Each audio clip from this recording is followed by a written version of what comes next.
hari pun tak keluar. Maka barulah mereka bersedar bahawa pintu taubat telah tertutup. Dalam keadaan mereka telah bertaubat kepada Allah Subhanahu wa ta'ala. Hak lain, yang lain cukup rugi.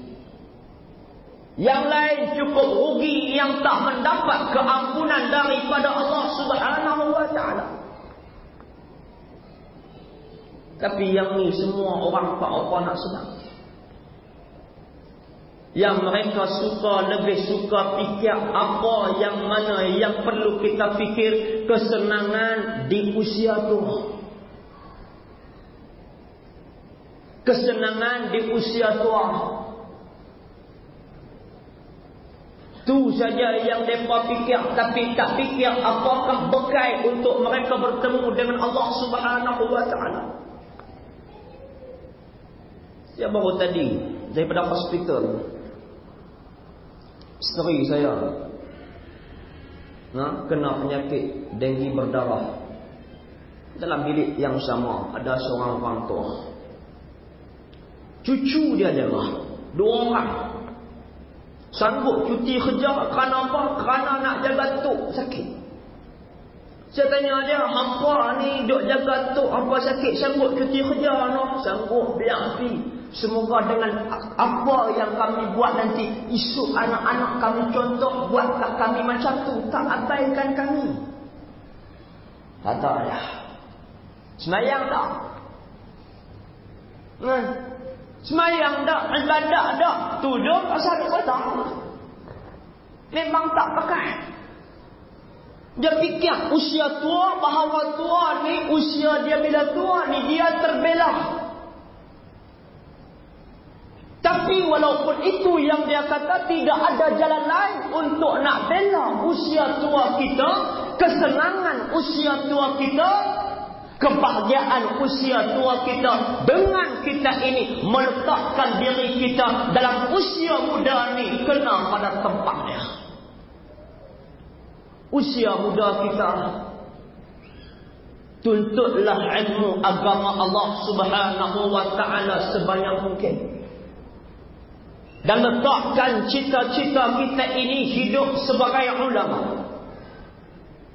Walaupun kita ini bukan di kalangan ulama, tapi ini cita-cita kita, aku nak jadi ulama.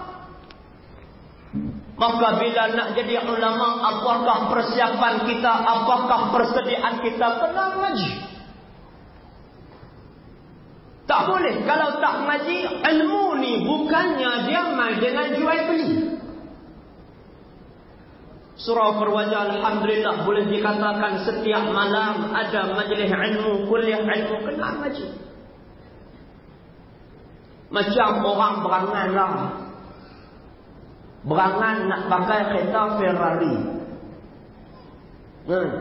Pakat nak pakai kereta Ferrari belakang.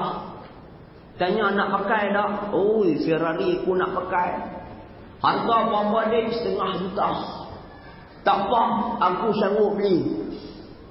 Aku nak. Duit tahu tak? Duit tak tahu. Duit tak tahu. Pasal itu dalam kitab Maza yakni intima'an Islam, apa artinya sayangan Islam yang dikarang oleh Syekh Fathiyakan rahimahullahu ta'ala, dalam berkenaan saya mesti hidup untuk Islam. Apa kata dia? Insafilah kita dengan nilai dunia yang tidak seberapa ini berbanding dengan nilai akhirat. Insaflah kita, dunia yang mana yang tidak seberapa ini berbanding dengan yaitu nilai akhirat. Dunia ni murah.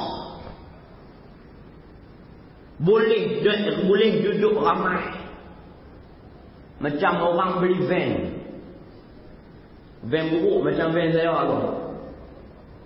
Harga 20,000 boleh naik 15 orang. Cakap main kot dalam Kedah, Gurun, Lostang, Pening boleh gagah, naik Ipoh tak berani ya.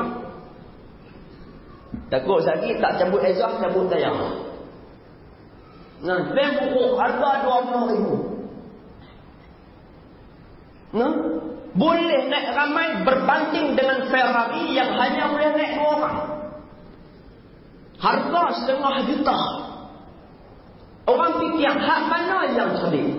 Dia betul saja. Aku cerdik. Pasal aku beli kereta yang boleh naik sampai 15 orang. Lebih murah daripada Ferrari. Bila-bila masa aku boleh beli. Duit aku ada, aku beli. Ferrari hang nak pakai tak? No. Tu dia. Ferrari hang nak pakai tak? Nak pakai Ferrari. Duit tahu tak tahu.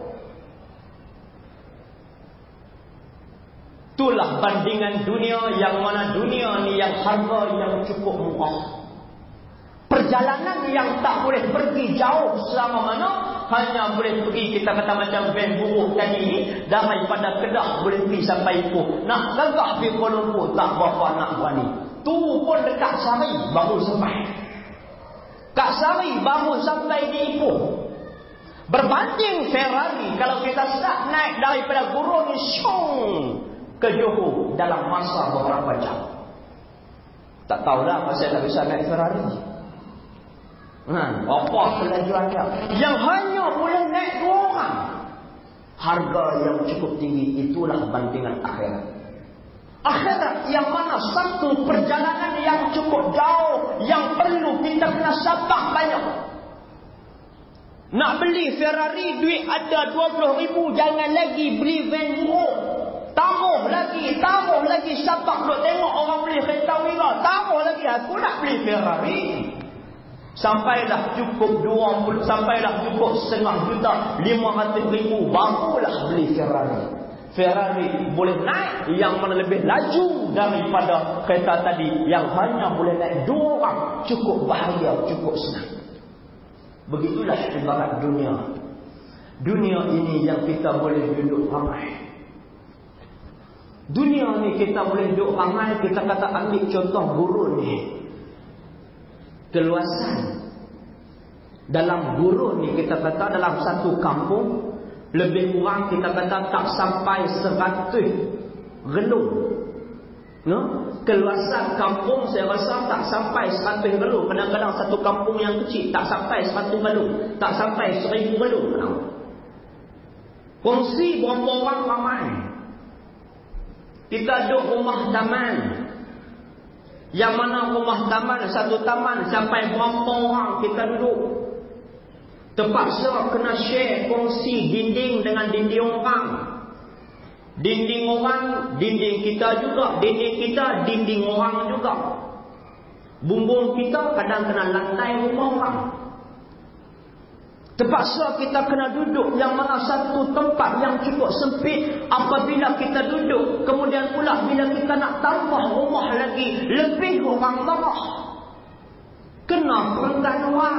Kita berebut-rebut duduk satu tempat yang kecil, yang mana yang cukup padat. Tak boleh nak lebih. Kalau lebih, kawan sebelah marah. Sama lah dengan kita naik van buruk tadi, yang padat 15 orang. Nak gonjok kaki sikit, kawan marah. Nak rasa melentang sikit, kawan ni marah. Nak rasa nak menyenggeng sikit, kawan sebelah marah. Tak boleh. Berbanding dengan akhirat, seorang Allah Ta'ala bagi orang yang paling rendah darjahnya dengan ganjaran di sisi Allah Subhanahu wa Ta'ala, iaitu taman sahaja, tanah saja, minal Yaman ila Syam, daripada bumi Yaman ke bumi Syam. Luas dah, cukup luas. Macam mana kita nak dapat yang tu? Kena sabar banyak. Satu dunia ni kena sabar. Nah, insafilah dunia yang tidak seberapa ini berbanding dengan nilai akhirat yang tidak ada bandingannya. Muslimin muslimat hadirin hadirat yang dirahmati Allah sekalian. Tapi ramai masyarakat kita tak tahu perkara ini. Mereka rasa lebih pentingkan bahawa lebih baik aku ini pulul untuk cari dunia. Orang yang mana yang pulul cari dunia, hubbud dunia, itulah sebodoh-bodoh manusia. Hang cari harta banyak-banyak untuk apa? Beli rumah yang harga 200,000, beli rumah yang harga 300,000. Bila beli rumah, booking rumah tu, buat pendaftaran tu, terus buat loan, kena bayar dah. Rumah baru nak tolak siapa? 3 tahun baru nak siap rumah, umur 79. Elok rasmi rumah petang ni, malam sakit mati. Tinggal hutang tak? Tinggal hutang. Siapa nak tolong bayar tak dia? Mati dalam keadaan berhutang. 20 himpun dunia, cari dunia, himpun kesenangan dunia, tapi akhirat dia tak ada bawa Allah. Ini yang cukup rugi. Jadi kita kena ingat bekai apa yang kita nak bawa untuk bertemu dengan Allah Subhanahu wa ta'ala dalam gelombang kita ini hampir sampai, iaitu tibanya kiamat. Setelah itu, selain daripada tanda kiamat munculnya, iaitu matahari sebelah barat, akan berlaku pula, iaitu di antaranya bangkit Yajuj wa Majuj. Sebelum Yajuj wa Majuj keluar juga di antaranya Dajjal. Saya cerita dekat Cina tu, keluar di akhir zaman ni keluar Dajjal. Oh, apa itu Dajjal Ustaz? Dajjal ni lebih kurang jin, saya kata. Besar tak? Memang besar. Dia tangkap ikan di dasar laut, dia bakar di matahari, dia turun dalam laut yang mana setakat buku lali dia ada laut. Besar.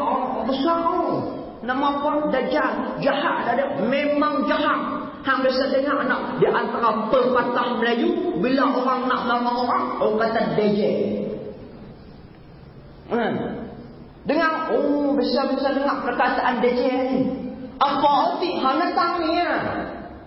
Jadi orang yang panggil DJ ni adalah baru anak-anak DJ ni. Dia berlainan dengan kita. Berlainan dengan kita ni manusia ni. Bila kita pada hari ini nak mai generasi kita ni lambat. Lepas bak baru mai anak, lepas anak baru mai cucu, lepas cucu baru mai cicit. Tapi Dajjal ni dia mula main cicit dulu. Tu black. Dia mula main cicit dulu, lepas cicit main cucu, lepas cucu main anak, lepas anak main anak, baru main dia. Dan sekarang ni ramai cicit Dajjal, cucu Dajjal. Siapa golongan ini? Mereka yang mengingkari perintah Allah, yang tak mau mentaati perintah Allah Subhanahu wa ta'ala. Ini adalah golongan Dajjal. Dajjal ini akan menghasut manusia. Yang disebut dia akan hasut manusia yang ada di atas muka bumi ini. Semua dia hasut seluruh dunia. Yang tak terkena hasutan Dajjal, yang tak ikut dengan cara Dajjal, hanya beberapa orang saja, iaitu 14,000 orang daripada orang laki-laki, 7,000 orang daripada perempuan. 14,000 daripada lelaki, 7,000 daripada perempuan. Bukan di gurun saja, seluruh dunia. Takkan sampai orang tu kot syadha. Pasal itu dah timbul cucu-cucunya yang cukup banyak, yang kempen, yang usaha supaya manusia ni jauh dengan Islam. Mereka menyangka apabila ikut Islam ni rugi belakang. Buat Islam satu perkara yang cukup merugikan. Ikut Islam perkara yang mana yang tak elok. Menakut-nakutkan kufar, menakut-nakutkan orang kafir. Apabila orang kafir tu dah dekat nak ikuti Islam, nak ikut cara hidup Islam, dia takut macam-macam. Siapa yang menakut-nakutkan mereka? Iaitu golongan-golongan DJ ni, yang mengaku Islam tapi